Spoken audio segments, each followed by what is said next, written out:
हाय।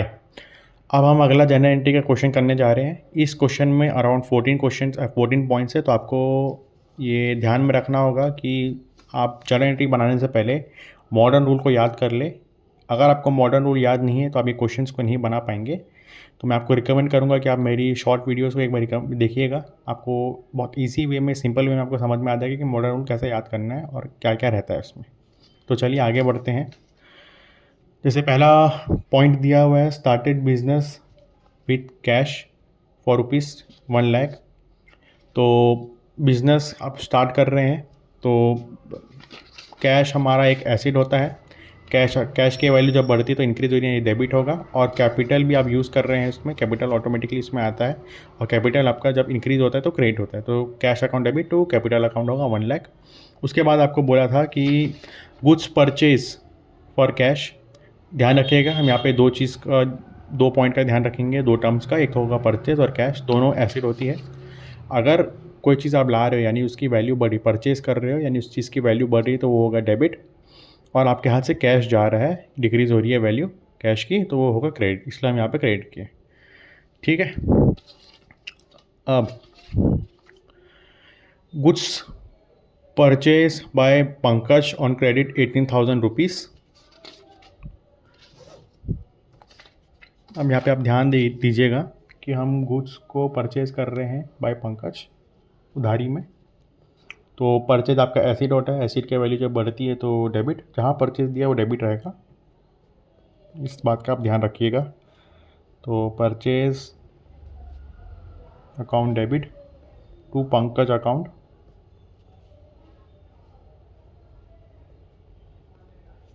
आप सोच रहे होंगे पंकज को हम क्रेडिट क्यों किए, तो आपको बता दूं, पंकज एक हमारा क्रेडिटर होता है। और क्रेडिटर आप कहाँ फाइंड करेंगे? लाइबिलिटी में आप फाइंड करेंगे उसको। लाइबिलिटी की वैल्यू जब बढ़ती है तो क्रेडिट होता है, तो इसलिए हम यहाँ पे क्रेडिट किए क्योंकि वो क्रेडिटर है हमारा। उसकी वैल्यू दी हुई थी आपको 18,000 रुपीज़, तो यहाँ पे लिख देंगे 18,000 रुपीज़। नरेशन लिख दीजिएगा कि बीइंग गुड्स परचेस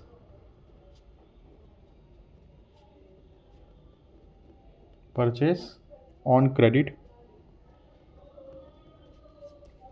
ठीक है। अब फोर्थ पॉइंट दिया हुआ है, goods sold to Naresh on credit. अब हम गुड्स को बेच रहे हैं, पहले हम खरीद रहे थे किसी से, इसलिए वो क्रेडिटर हुआ पंकज। अब हम किसी को गुड्स बेच रहे हैं तो वो हमारा डेप्टर हुआ, यानी नरेश हमारा डेप्टर होगा। तो नरेश हमारा डेप्टर है। अब डेप्टर किस में आता है? आपका एसिड में आता है। डेप्टर की वैल्यू जब बढ़ती इंक्रीज होती है तो वो डेबिट होगा। तो हम यहाँ पे लिखिएगा नरेश अकाउंट डेबिट। हम नरेश को गुड्स बेच रहे हैं और गुड्स हमारा एसिड होता है। एसिड के वैल्यू डिक्रीज यानी हम बेच रहे, जा रहा है हमसे एसिड, तो क्रेडिट होगा। तो यहाँ पे लिख देंगे हम टू सेल्स अकाउंट। अमाउंट आएगा आपका 9,000 रुपये।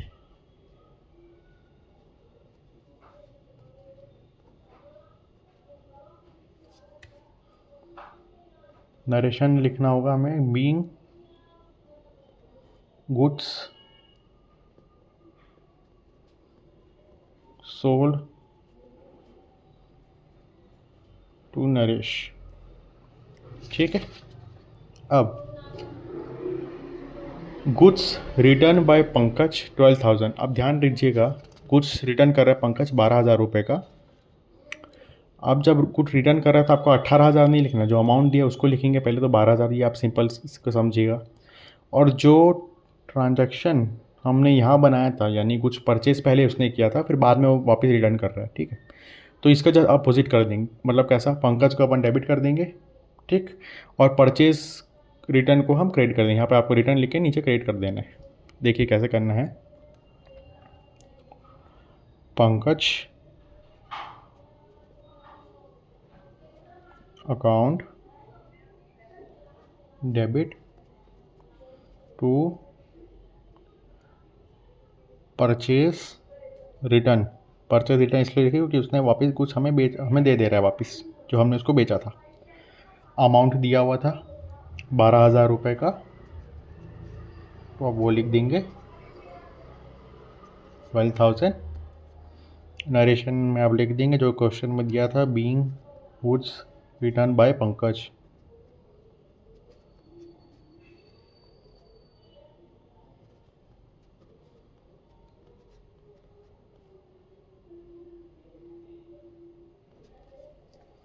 ठीक है, इस चीज़ का आपको बेहद ध्यान रखना होगा। अब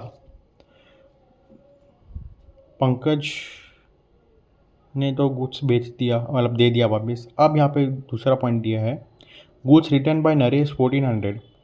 हमने नरेश को गुड्स बेचा था 9000 का, वो हमें वापस कर रहा है 1400 का। जब भी रिटर्न वर्ड कुछ भी आता है, चाहे वो डेप्टर में हो क्रेडिटर में, तो आपको जस्ट एज अपोजिट उसको लिख देना है। जैसे यहाँ पे आप देखिएगा, एक मिनट में क्लियर कर देता हूँ, हाँ है ना। हमने नरेश को गुड्स बेचा था 9000 रुपये का, ठीक है। अब सेल्स किए थे 9000 के, अब सेल रिटर्न्स हो रहा है, यानी इसका अपोजिट हो जाएगा, यानी जो क्रेडिट था वो डेबिट में हो जाएगा और जो डेबिट था क्रेडिट में हो जाएगा। यानी मतलब sales return account debit to Naresh account होगा। तो यहाँ पे आपको लिख के मैं दिखाता हूँ, 1400 के थे, sales account debit, sales return है, sorry, sales return account debit to Naresh account. Amount दी थी 1400 रुपीज़ की, तो उसको भी हम यहाँ पे लिख देंगे एज इट इज़ 1400 रुपीज़। जो क्वेश्चन में जितना अमाउंट दिया बस आपको वैसे ही लिखना है, कुछ अपने से अलग से आपको नहीं लिखना है, इस बात का आप ध्यान रखेंगे। Being goods return to Naresh, ये आपका एंट्री होगा। अब हमारा 7th पॉइंट देखेंगे, कैश पेड टू अजय। हम अपना कैश पे कर रहे हैं अजय को, ठीक है। तो उसकी एंट्री क्या होगी, मैं एक बार दिखा देता हूँ आपको। कैश हम पे कर रहे हैं अजय को, तो Ajay account debit to cash. Cash हमारा एसिड होता है, कैश हमारा एसिड है, एसिड की वजह डिक्रीज हुई थी, क्रेडिट होगा।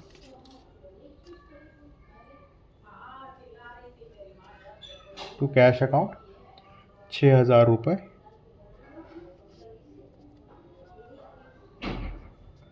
अब आपको मैंने पिछले क्वेश्चन में भी ये चीज़ बताई थी कि अगर आप जब जर्नल एंट्री लिख रहे हैं और आपका ये पेज भर जाता है, अब आपको दूसरा पेज में लिखना है, तो आप डायरेक्ट नहीं लिखेंगे, इससे आपका मार्क्स कम से कम 2 से 3 मार्क्स कट सकता है। इसके लिए आपको पहले तो इसको टोटल करना होगा कि इसका टोटल क्या होता है। तो आप जब इसका टोटल करेंगे तो आप पहले यहाँ पे लिख दीजिएगा, टोटल हो रहा है इसका 171, आई थिंक, हाँ 165 प्लस, हाँ 171,000 रुपीज़, यानी 1,71,000 हो रहा है। तो आप पहले यहाँ पर टोटल कैरी डाउन लिखेंगे, यहाँ पे हो रहा था 1,71,000, ठीक है। यहाँ पे आप ब्रैकेट लगा देंगे, यहाँ पे ऐसा है ना। अब आप क्या करेंगे, दूसरे पेज में भी अब आप यहाँ पे जो इसका टोटल अब लिखे थे, यहाँ पे टोटल कैरी डाउन 1,71,000, आप पहले यहाँ लिखेंगे 1,71,000 यहाँ, और यहाँ पे भी 1,71,000। यहाँ पे आप लिखेंगे टोटल ब्रॉड डाउन, क्योंकि आपने यहाँ पे कैरी डाउन लिखा था, कैरी फॉरवर्ड कर रहे थे अपन इसको यहाँ पे, है ना।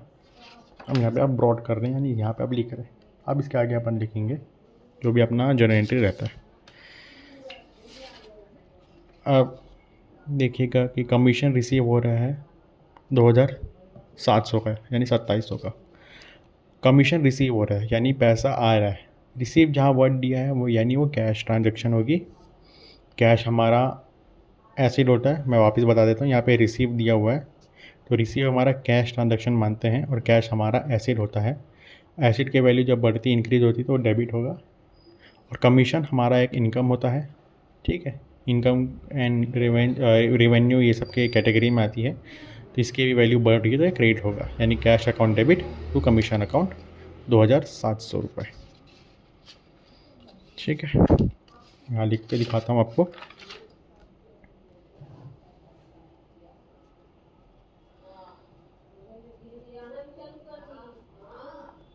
Cash account debit to commission account, commission हमारा इनकम एंड रेवेन्यू के कैटेगरी में आ रहा है, इसे वो क्रेडिट होगा 2700 रुपये यहाँ पे, 2700 रुपये यहाँ पे। नरेशन हम लिख देंगे कि बीइंग कमीशन रिसीव्ड। ठीक है, अब इसके बाद का पॉइंट देखिएगा, कमीशन तो हमने दे दी, मतलब मिल गया हमको। अब फर्नीचर हम परचेज़ कर रहे हैं 7000 रुपये का, 9 पॉइंट में दिया हुआ है। तो दो चीज़ें हुई है, एक तो हम परचेज़ कर रहे हैं फर्नीचर। अब आप यहाँ पे कंफ्यूज मत होइएगा कि परचेज़ और फर्नीचर दिया, अगर एसिड दिया आपको डायरेक्ट एसिड दे दिया गया है तो यहाँ पे आप एसिड की वैल्यू एसिड ही लिखेंगे। पहली तो चीज़ ये है कि यहाँ पे हम फर्नीचर परचेज़ कर रहे हैं, यानी फर्नीचर दिया हुआ है, वो एक एसिड हो गया। अब यहाँ पे कुछ नहीं दिया कि कैश ट्रांजैक्शन होगा, क्रेडिट ट्रांजैक्शन दिया, उधार में ले रहे हैं या पैसा दे रहे हैं, तो हम इसे कैश ट्रांजैक्शन ही मानेंगे, यानी पैसे में ही दे रहे हैं। तो कैसिड की एसिड हो कैश होता है, एसिड कैश हमारा क्या एसिड होता है, एसिड की वैल्यू डिक्रीज हो तो क्रेडिट होगा। ठीक, 7000 रुपये। तो हम यहाँ पे लिखेंगे furniture account debit to cash account, value दी हुई थी 7000 रुपये, तो आप वो लिख देंगे। और नरेशन एज इट इज़ जैसा क्वेश्चन में दिया हुआ था, बीइंग फर्नीचर परचेस्ड।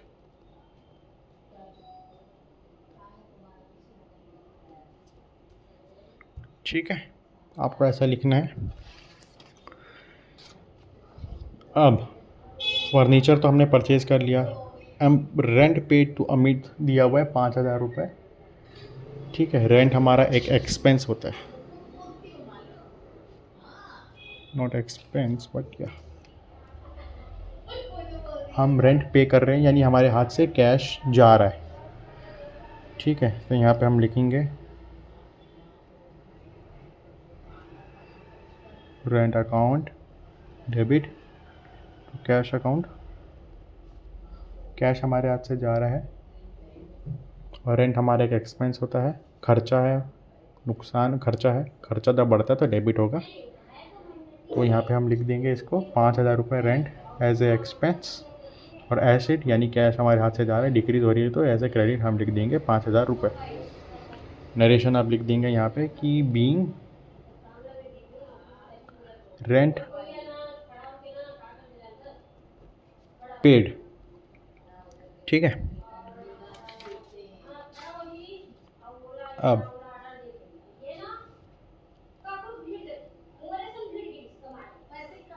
कमीशन हो गया, फर्नीचर परचेज हो गया, रेंट हो गया। अब 11 पॉइंट दिया है sold goods to Sumit for cash. अब यहाँ पे आप ध्यान दीजिएगा,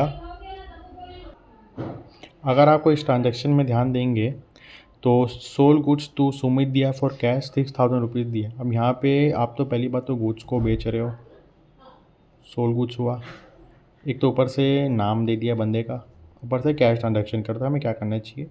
तो आप मेरी माने तो आपको कैश अगर दिया हुआ है, कैश पे रिसीव कुछ भी ऐसी चीज़ दी हुई है तो हम इसे कैश ट्रांजैक्शन ही मानेंगे। मैंने शॉर्ट वीडियो में इसका समझाया था। 6000 रुपये है, यानी sold goods for cash, cash हमारा एसिड होता है, एसिड की वैल्यू जब बढ़ती है इंक्रीज हो जाए डेबिट, और सेल्स भी हमारा एसिड और डिक्रीज हो जाए तो क्रेडिट।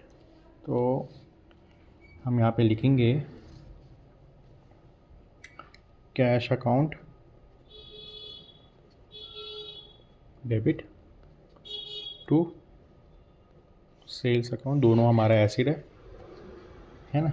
एक में एसिड आ रहा है यानी डेबिट हो रहा है एसिड, और एक में हमारा एसिड यानी सेल्स जा रहा है, डिक्रीज़ हो रहा है, तो क्रेडिट होगा 6,000 रुपये का। नरेशन लिख देंगे बीइंग गुड्स सेल्स। ठीक है, अब सेम वैसी ट्रांजैक्शन है, कैश सेल्स दिया हुआ है 7,000 रुपये, यानी हम गुड्स को बेच रहे हैं कैश में। 7,000 रुपये का गुड्स हम बेच रहे हैं कैश में। तो अगेन कैश हमारा एसिड होता है, कैश की वैल्यू जब बढ़ती है तो डेबिट टू सेल्स अकाउंट 7,000 रुपये। तो ये हम ऐसा लिख देंगे, नरेशन वैसे ही लिख देंगे कि being goods sold. I hope आपको इसी समझ में आ रही होगी। अब कैश रिसीव फ्रॉम नरेश 5,000 रुपये। पहली बात तो कैश आ रहा है, कैश की वैल्यू बढ़ रही है यानी इंक्रीज़ हो रही है, और जहाँ पे हमने नरेश को, ठीक है, कैश की वैल्यू बढ़ रही है। अब यहाँ पे आप ध्यान दीजिएगा, क्वेश्चन में आपको बोल दिया गया है कि कैश रिसीव फ्रॉम नरेश 5,000 रुपये। नरेश ने हमने नरेश को गुड्स बेचा था 9,000 रुपये का, तो नरेश हमारा डेप्टर था। अब वो उधारी कम कर रहा है तो क्रेडिट होगा। अभी पहले डेबिट लिखे थे नरेश को, अब हम इसको क्रेडिट कर देंगे। ठीक है, कैश मिल रहा है, पहले बात तो एसिड हो रहा है कैश, तो जो आ रहा है पहले उसको लिखो। जैसे कैश हमारा एसिड है, कैश की वैल्यू जब बढ़ रही है, कैश अकाउंट डेबिट, कितना अमाउंट था, 5,000 रुपये मिल रहा है हमें नरेश से, टू नरेश अकाउंट लिखेंगे। नरेश हमारा डेप्टर था, हमने इसके पहले भी ये चीज़ को बात किया है। अब डेप्टर की वैल्यू जब बढ़ी थी तब डेबिट थे, अब वो कम हो रहा है डेप्टर की वैल्यू, तो क्रेडिट होगी। मैं आपको एक बार दिखा देता हूँ उसको। हमने नरेश को डेबिट किया था, देखिए Naresh account debit to sales account. Naresh को हम डेबिट इसलिए किए थे क्योंकि कोई डेप्टर था, और डेप्टर हमारा एसिड होता है, एसिड की वैल्यू जब बढ़ती है तो डेबिट। अब हमारा एसिड यानी डेप्टर की वैल्यू कम हो रही है, इसलिए उसको हम क्रेडिट किए हैं, तो वो यहाँ पे अब होगा क्रेडिट। इस बात का आपको ध्यान रखना है। नरेशन आप लिख लेंगे कि being cash received by Naresh करके आप लिख सकते हैं, बट मैं इसको शॉर्ट फॉर्म में भी लिखा हूँ। अब सैलरी हम पे कर रहे हैं, सैलरी पेड 10,000 रुपीज़। अब आपको कंपनी के हिसाब से सोचना है कि जब आप कंपनी सैलरी देती है तो उसका एक एक्सपेंस होता है, सैलरी आपका एक्सपेंस होगा। एक्सपेंस की वैल्यू जब बढ़ती है तो डेबिट हो गई, और पे कर रहे हैं यानी कैश जा रहा है, कैश हमारा एसिड होता है, एसिड की वैल्यू जब डिक्रीज होती है तो क्रेडिट। यानी in short salary account debit and cash account credit. ठीक है,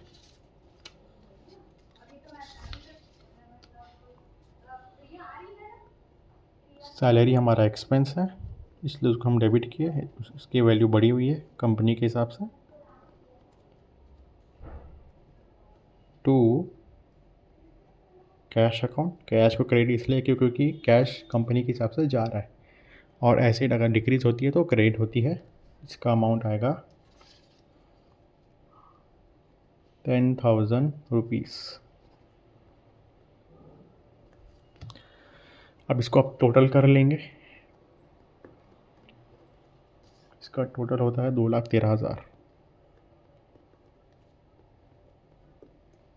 ध्यान रखिएगा, अगर आपका जर्नल एंट्री में डेबिट एंड क्रेडिट दोनों इक्वल आ रहे हैं यानी आपने जर्नल एंट्री सही बनाया है।